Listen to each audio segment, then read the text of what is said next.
성령님 좋은 아침입니다. 이 시간 성령님을 초청합니다. 오늘도 내 안에 오셔서 하나님을 기쁘시게 드릴 것을 소원하게 해주세요. 오늘 말씀을 통해 구체적으로 무엇을 해야 할지를 깨닫게 해주세요. 깨달은 것을 삶 속에서 실천할 수 있도록 도와주세요. 아멘. 오늘 함께 나누실 하나님 말씀은 출애굽기 1장 1절에서 14절까지 말씀입니다. 출애굽기 제 1장.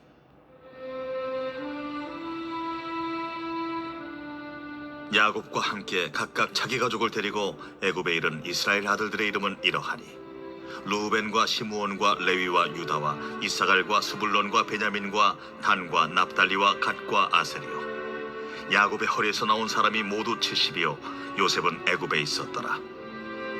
요셉과 그의 모든 형제와 그 시대의 사람은 다 죽었고 이스라엘 자손은 생육하고 불어나 번성하고 매우 강하여 온 땅에 가득하게 되었더라. 요셉을 알지 못하는 새 왕이 일어나 애굽을 다스리더니 그가 그 백성에게 이르되 이 백성이 이스라엘 자손이 우리보다 많고 강하도다. 자, 우리가 그들에게 대하여 지혜롭게 하자. 두렵건대 그들이 더 많게 되면 전쟁이 일어날 때 우리 대적과 합하여 우리와 싸우고 이 땅에서 나갈까 하노라. 감독들을 그들 위에 세우고 그들에게 무거운 짐을 지워 괴롭게 하여 그들에게 바로를 위하여 국고성 비돔과 라암셋을 건축하게 하니라. 그러나 학대를 받을수록 더욱 번성하여 퍼져나가니 애굽 사람이 이스라엘 자손으로 말미암아 근심하여 이스라엘 자손에게 일을 엄하게 시켜 어려운 노동으로 그들의 생활을 괴롭게 하니 곧 흙 이기기와 벽돌 굽기와 농사의 여러 가지 일이라. 그 시키는 일이 모두 엄하였더라. 출애굽기는 모세오경의 두 번째 책으로 히브리어 이름으로는 셰모트라고 발음하며 그 이름은 이름들이라고 하는 그런 뜻입니다. 이 책의 원문을 보면 그리고 이름들은 이러하니라 라고 시작을 합니다. 이는 시작하는 문구를 따서 책의 이름을 짓는 그 당시 관례를 따른 것임을 알 수 있습니다. 그러다가 70인역으로 넘어오면서 탈출이라고 하는 의미로 이름이 지어졌고 그것이 지금 우리가 부르고 있는 이집트 탈출기, 즉 출애굽기로 불려지게 되었습니다. 출애굽기는 크게 두 부분으로 나뉘는데 전반부인 1장에서 19장에서는 애굽에서 종살이 하던 이스라엘 백성이 어떻게 하나님의 일하심으로 애굽에서의 노예 생활을 청산하고 자유인이 되었는지를 기록하였고 또 후반부인 20장에서 40장에서는 애굽의 억압으로부터 자유롭게 된 이스라엘 백성이 어떻게 여호와 하나님과 언약을 맺고 그분의 백성이 되었는가를 기록하고 있습니다. 이런 말씀을 통해 우리는 이스라엘이 가나안을 향한 여정 속에서 하나님이 어떻게 그들을 인도하시고 그분의 백성으로 만들어 가셨는지를, 그리고 더 나아가 현대를 살아가는 우리들에게도 하나님이 어떻게 역사하실지를 깨닫게 됩니다. 1절입니다. 야곱과 함께 각각 자기 가족을 데리고 애굽에 이른 이스라엘 아들들의 이름은 이러하니. 야곱이라고 하는 이름은 발꿈치를 잡다라고 하는 뜻이 있습니다. 야곱이 살아온 인생을 보면 자신의 이름에 걸맞는 삶을 살았습니다. 형 에서에게 죽 한 그릇에 장자권을 사오기도 하고 아버지 이삭을 속여 장자의 복을 가로채기도 합니다. 그러나 자기 자신을 위해서 남을 속여왔던 그의 인생은 도리어 외삼촌 라반에게 속임을 당하고 자신의 아들들에게도 속임을 당하게 됩니다. 그토록 자신을 위해 남을 속였건만 자신도 결국 속임을 당하면서 자신의 바람과는 달리 험악한 인생을 살게 되었던 것입니다. 그러나 남의 발꿈치만 잡는 것으로 끝날 것 같았던 야곱의 인생에도 하나님의 은혜가 임하였습니다. 하나님께 복받기를 간절히 원했던 야곱에게 하나님은 이스라엘이라고 하는 이름을 주시며 그를 통해 한 나라를 세우시고 구원의 역사를 이루어 가십니다. 그런 점에서 볼 때 본문 1절은 작은 규모였던 야곱의 가족들이 하나님의 역사 가운데 이스라엘 자손으로 번성해졌음을 말씀합니다. 허물 많고 교활했던 야곱과 그를 향하신 하나님의 은혜의 기록들을 통해 우린 하나님의 자녀가 되는 것이 나의 공로나 의가 아닌 하나님의 주권적인 의지와 사랑으로 말미암는 것을 알 수 있습니다. 2절에서 5절입니다. 르우벤과 시므온과 레위와 유다와 이사갈과 스불론과 베냐민과 단과 납달리와 갓과 아세리요 야곱의 허리에서 나온 사람들이 모두 70이요 요셉은 애굽에 있었더라. 2절부터는 이스라엘의 아들들의 이름이 기록되어 있습니다. 여기서는 나이와 관계없이 첫째 부인이었던 레아의 아들들이 먼저 기록된 후에 둘째 부인은 라헬의 아들들이 기록되었습니다. 그리고 이어서 라헬의 여종 비라의 아들들과 또 레아의 여종 실바의 아들들의 순으로 소개되고 있습니다. 그리고 요셉은 이스라엘과 라헬 사이에 태어난 아들이긴 하지만 애굽에 있었기에 마지막에 따로 언급되었습니다. 출애굽기가 이스라엘의 아들들의 이름으로 시작한 이유는 출애굽한 이스라엘 백성들을 위해 쓰여졌기 때문입니다. 이스라엘 백성들은 이 말씀을 통해 자신들이 애굽의 노예가 아니라 400년 전 가나안 땅으로부터 애굽으로 이주해온 하나님의 언약을 받은 택함 받은 백성임을 되새길 수 있었을 것입니다. 특별히 애굽 이주 초기에 이스라엘의 아들들을 설명하면서 그의 가족들이 70이라고 말씀합니다. 이는 7절에서 등장하는 온 땅에 가득하게 되었더라 라고 하는 기록과 매우 대조되어 이스라엘 자손들이 얼마나 작은 인원으로 시작되었는지를 선명하게 보여줍니다. 훗날 이 인원들이 장정만 60만에 이르렀다라고 하는 출애굽기 12장의 기록을 볼 때 하나님의 역사가 얼마나 놀랍고 신실한지에 대해 깨닫게 만들어줍니다. 6절 7절입니다. 요셉과 그의 모든 형제와 그 시대의 사람은 다 죽었고 이스라엘 자손은 생육하고 불어나 번성하고 매우 강하여 온 땅에 가득하게 되었더라. 이제 초기 애굽으로 이주했던 이스라엘의 가족들은 모두 죽었습니다.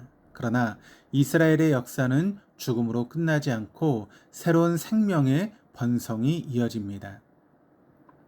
단순히 명맥을 잇는 수준이 아니라 생육하고 번성하였고 강대해졌습니다. 비록 첫 번째 세대는 죽었지만 그 이후에 하나님 나라의 역사는 더욱 강력하게 커져감을 알 수 있습니다. 고센 땅에서 충분히 번성한 이스라엘 백성들은 이제 하나님의 놀라우신 계획에 따라 애굽을 탈출하여 약속의 땅 가나안으로 나아갈 준비가 되었습니다. 8절입니다. 요셉을 알지 못하는 새 왕이 일어나 애굽을 다스리더니 시간이 꽤 흘러서 애굽에서는 요셉을 알지 못하는 새 왕이 애굽을 다스렸습니다. 원문에서는 새로운 왕이 일어나 다스렸다라고 소개합니다. 그러나 실제 이집트의 역사로 봤을 때는 당시 기존에 있었던 힉속스 왕조가 무너지고 새로운 왕조의 왕이 등극했던 시점이었기에 새 왕이라고 하기보다는 요셉과 아무런 상관이 없는 다른 왕이 애굽을 다스렸다라고 이해하는 것이 맞습니다. 9절입니다. 그가 그 백성에게 이르되 그 백성 이스라엘 자손이 우리보다 많고 강하도다. 여기서 그 백성의 정확한 원문의 뜻은 동족을 의미합니다. 즉, 새 왕은 자기 애굽 동족들과 이스라엘 백성들을 의도적으로 분리하여서 어떤 악한 일을 계획하고 있는 것입니다. 사실 이스라엘 자손들은 고센이라고 하는 한정된 지역에서 목축을 하며 살았기에 애굽과 동화되지 않고 그 민족성을 잘 유지하며 살아갈 수 있었습니다. 그런데 그 수가 많아지자 하나의 거대한 민족을 이루게 되었고 이에 위협을 느낀 애굽 사람들에게 미움을 받았던 것입니다. 10절입니다. 자, 우리가 그들에게 대하여 지혜롭게 하자. 두렵건대 그들이 더 많게 되면 전쟁이 일어날 때 우리 대적과 합하여 우리와 싸우고 이 땅에서 나갈까 하노라 하고, 여기서 지혜롭게 하자라고 하는 원문에서는 교활하게 하자, 기민하게 대처하자라고 하는 뜻으로 통합합니다. 왜냐하면 번성하는 이스라엘 자손들을 그냥 뒀다가는 그들이 적과 손을 잡고 반역을 할 수 있고 그럴 경우 국가적으로 피해가 일어날 수 있기 때문입니다. 그럼에도 불구하고 이스라엘 백성들이 나갈까 두려워한다라고 말합니다.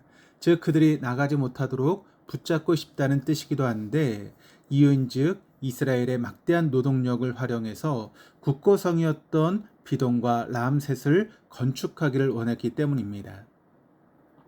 11절입니다. 감독들을 그들 위에 세우고 그들에게 무거운 짐을 지워 괴롭게 하여 그들에게 바로를 위하여 국고성 비동과 람셋을 건축하게 하니라. 감독들이란 이스라엘 자손들을 강제 노역을 시키기 위해서 바로에 의해서 특별히 세워진 관리들을 의미합니다. 이들을 세워서 이스라엘 자손들을 괴롭게 하는데, 이 괴롭히다라고 하는 히브리어 원문이 창세기 15장에 아브라함에게 주신 하나님의 말씀에서도 동일하게 쓰였습니다. 그러니까 즉 이 모든 역사의 시작은 바로의 지혜나 교활함이 아닌 아브라함으로부터 시작된 하나님의 언약에 의한 것임을 성경 기자가 드러내주고 있는 것입니다. 12절입니다. 그러나 학대를 받을수록 더욱 번성하여 퍼져나가니 애굽 사람이 이스라엘 자손으로 말미암아 근심하여. 12절 본문에 더욱 이라고 하는 단어의 시브리어는 캔이라고 하는 단어인데, 구약 성경에서 자주 지속적이다, 견고하다, 성취되다 라고 하는 의미로 사용되었습니다. 즉 바로가 이스라엘 자손을 학대하고 괴롭게 하는 방법을 통해 하나님의 역사를 거슬리려고 해도 이스라엘의 번성은 확고하게 지속적으로 이루어졌습니다. 오히려 인구 증가를 막기 위한 바로의 정책들은 애굽 사람들을 더욱 근심하게 만들었습니다. 이에 그들이 사용한 더 극심한 억압의 방식은 무엇이었습니까? 13절 14절이 증가합니다. 이스라엘 자손에게 이를 엄하게 시켜 어려운 노동으로 그들의 생활을 괴롭게 하니 곧 흙 이기기와 벽돌 굽기와 농사의 여러 가지 일이라. 그 시키는 일이 모두 엄하였더라. 원래 이스라엘 자손들은 목축업을 하는 사람들입니다. 이 목축업은 단순히 업종의 의미를 넘어서 이스라엘의 정체성의 상징이 되었습니다. 그런 그들에게 농사를 짓고 벽돌을 굽고 도시를 건축하는 일을 시킨다라고 하는 것은 하나님의 백성이라고 하는 정체성을 무너뜨리고 민족성을 파괴하기 위한 의도된 정책임을 알 수 있습니다. 여기까지의 말씀을 살펴보면서 계속 떠오르는 교회사의 사건들이 있습니다. 하나님의 나라와 교회는 아무리 세상이 억압하고 핍박을 해도 쇠퇴하거나 사라지는 것이 아니라 오히려 더욱더 번성하고 창성해져 갔다는 사실입니다. 앞으로 살펴볼 출애굽기의 말씀 속에도 동일한 역사적 사실들을 우리는 볼 수 있을 것입니다. 왜냐하면 이 역사는 사람이 이끄는 것이 아닌 약속의 신실하신 하나님의 손에 의해서 이끌려가기 때문입니다. 오늘 하루 사단의 권세 아래 있던 우리를 위해서 우리를 구원하시고 하나님의 손 아래에 있게 하신 은혜를 기억하며 사십시다. 그 어떤 것도 하나님과 우리의 사랑을 끊어낼 수 없습니다. 그 은혜와 사랑의 힘으로 믿음의 정도를 묵묵히 걸어가시는 우리 동덕교회 모든 교우들 될 수 있기를 주님의 이름으로 축원합니다. 기도하시겠습니다. 사랑과 은혜가 풍성하신 하나님 아버지, 오늘 이 새벽에 이스라엘을 향하신 놀라운 하나님의 역사를 함께 살펴보며 지금 우리들에게 행하실 은혜의 일들을 기대할 수 있게 하시니 감사드립니다. 우리의 삶에 어떠한 고난과 역경이 있을지라도 눈을 들어 우리를 꼭 붙잡고 계시며 누구에게도 내어주지 않으실 주님의 손을 바라봅니다. 동행하여 주옵시고 하늘의 풍성한 복을 누리는 하루가 되게 하여 주옵소서. 늘 주님을 찬양하며 감사가 넘치는 인생이 되도록 인도하여 주옵소서. 감사드리며 예수 그리스도 이름으로 기도드립니다. 아멘.